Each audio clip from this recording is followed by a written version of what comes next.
एक बार नंदगांव में मैया यशोदा श्री कृष्ण की बाल लीलाओं से परेशान होकर छड़ी लेकर उनके पीछे दौड़ी। कृष्ण मैया के क्रोध से बचने के लिए भागते भागते एक कुम्हार की झोपड़ी तक पहुंचे। कुम्हार अपने घड़े बनाने में व्यस्त था, लेकिन जैसे ही उसने कृष्ण को देखा तो भाव विभोर होकर उनके चरणों में गिर पड़ा।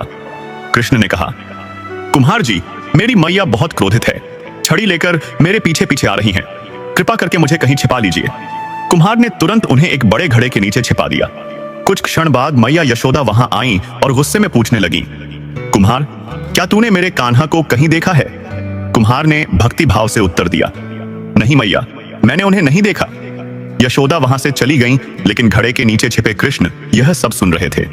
उन्होंने कुम्हार से कहा, कुम्हार जी, मैया चली गईं, अब मुझे बाहर निकालिए। कुम्हार मुस्कुराया और बोला, प्रभु, मैं आपको ऐसे ही बाहर नहीं निकालूंगा।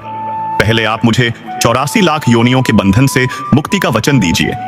कृष्ण आनंदित होकर बोले, ठीक है, मैं तुम्हें मुक्ति दूंगा, अब तो बाहर निकालो। कुम्हार बोला, नहीं प्रभु, अकेले मुझे नहीं, मेरे पूरे परिवार को भी मुक्ति का वचन दीजिए।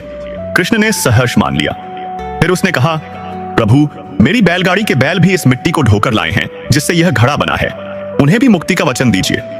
भगवान मुस्कुराए और बोले, ठीक है, मैं उन्हें भी मुक्ति दूंगा।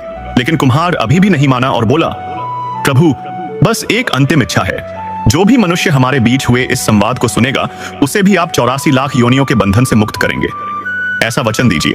भगवान श्री कृष्ण उस कुम्हार की निश्चल भक्ति और प्रेम से इतने प्रसन्न हुए कि उन्होंने यह वचन भी दे दिया। तब कुम्हार ने भावुक होकर बालकृष्ण को घड़े से बाहर निकाला, उनके चरणों में दंडवत प्रणाम किया, चरण धोकर चरणामृत पिया और कृष्ण को गले लगाकर इतना रोया कि अंततः प्रभु में ही लीन हो गया।